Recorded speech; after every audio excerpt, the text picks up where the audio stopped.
Part 4. The Multiverse. The Phyrexian War. The Last Days. Battle of Halcyon.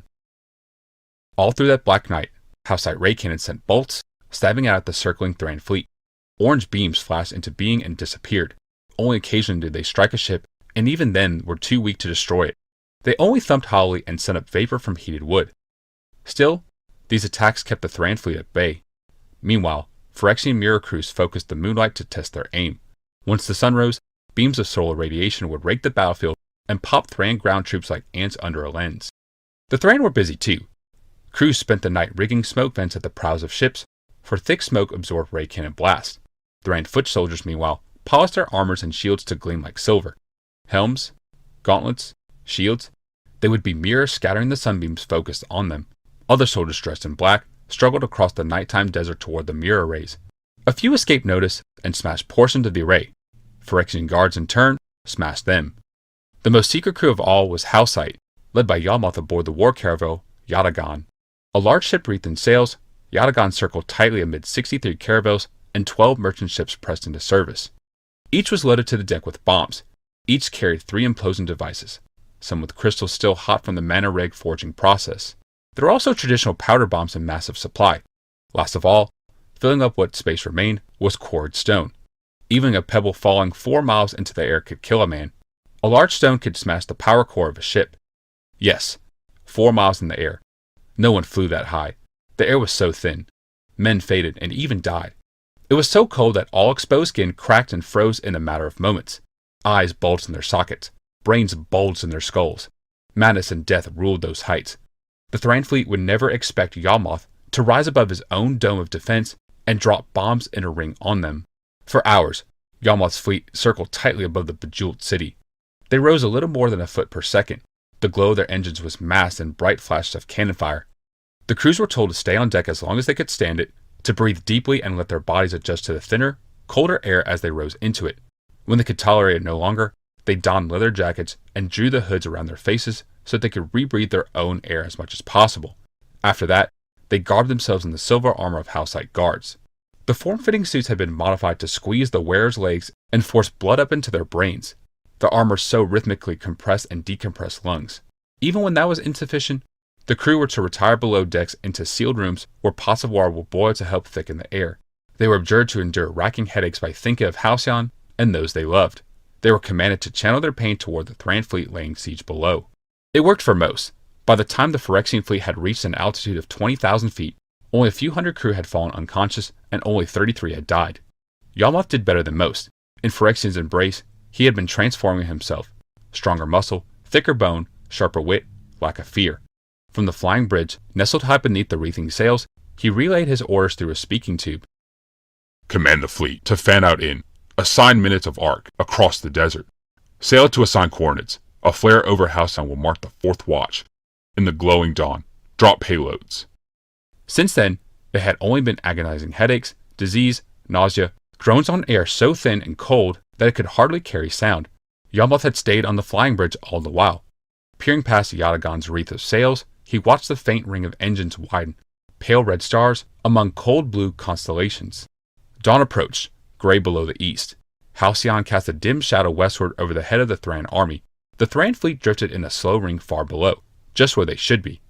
If any Thran looked straight up, they would see the Phyrexian fleet glinting quietly among the fading stars.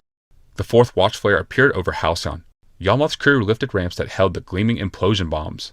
The devices tumbled overboard, one at bow, one at stern, and one amidships. Next, payloads of powder bombs rolled free, and then loads of gravel. The first implosion devices exploded below, an awesome ring of perfect gray circles, appearing where decks and rigging had been. Smoke from the powder bombs followed. At last, the sound arrived. A small racket here, caving hulls, staved timbers, failing plates, screaming soldiers. Those sounds were borne away by the manifold popping of smoke powder bombs, and they in turn by the roar of rock hailing down. Sounds lag. Yawmoth watched the Thran fleet die. Ships rolled over. Fires belched from their decks. They spun, collided, grounded together, splintered, plunged.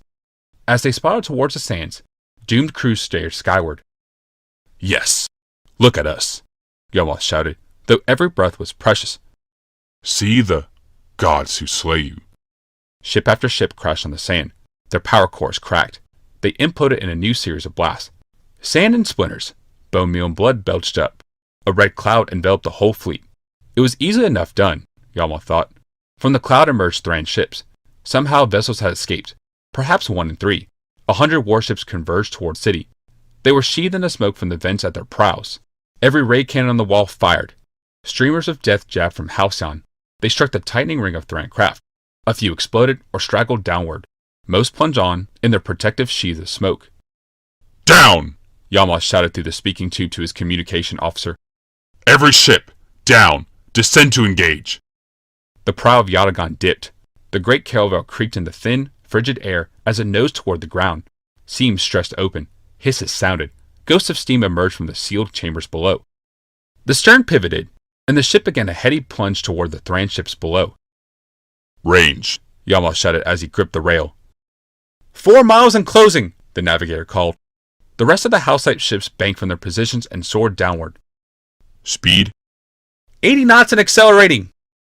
Intercept. Spokes of orange fire stabbed out from the city. They broke across the Thran ships. Most of the beams tangled with smoke sheaves, dissipating. A few cracked hulls, waking fire, and new smoke. The Halcite fleet converged on the tightening hub of Thran fighters. If they get over the city, Yalmoth muttered to himself. Time to weapons range. 3 minutes! Increase speed! The engineer's voice came hollowly from below. I'd have to give the engines full power. Do it. We might not be able to pull up in time. Do it. Yatagan leaped down toward the Thran ships. Weapons range. In 30 seconds! Increase speed. Ready bow guns. Fire! Twin beams of orange radiance lanced out from the prow. The bolts seemed to struggle to escape the plunging prow. They roared out, twining in air, and fused into one great blast of energy. The bolt neared a Thran ship. A white puff of smoke rose lazily from the craft and spread thickly above it. The shot struck the cloud, sparking and leaping. It punched through the top layer of smoke, but the tiny particles plucked the radiance from the air. With a bright flash, the smoke cloud was spent, and the beam with it. Fire! Again the bolts jagged out. Again a puff of smoke dissipated them. That's how it will be then, Yalmoth thought. His teeth were clenched in an expression half grimace and half grin. That's how it will be then. Increase speed. Prepare to ram. A hatch flung back. The engineer, a grey-beard merchant turned warrior, emerged. He stared levelly at Yalmoth. We will all die. You cannot order this. You are relieved of duty, Yalmoth said. He clamped down on the engineer's collar, lifted him, and with one swift and impossibly casual motion, flung him overboard. Increase speed. Prepare to ram. Rebecca and a passel of goblins sorted among the power stones in the mana rig's charging chamber. There were no other orbs cracked while the invasion took place. The mirror rays were needed to burn away Thran ground troops. Perhaps the stone Rebecca needed would be in this chamber. No, that's a dodecahedron, she said to the goblin beside her, who held a head-sized stone in his hands. A control stone has to be an icosahedron. 20 sides, not 12. Besides, that one is too small. The goblin casually let the stone drop among the others, scratched his head, and clawed through more shards. The regular solids were the rare shapes to come from a crystal orb, and large stones were the most rare of all. The floor was filled with pyramids and obelisks, lozenges and daggers, but there was not a single icosahedron. Sighing, Rebecca let her hands flop. Let's try the storage chambers. They would not use a stone like that for an implosion device. Yalmoth would have kept it aside. The goblins echoed her sighs. Look, I know this is a chore. I know if we get caught, we could be executed as spies.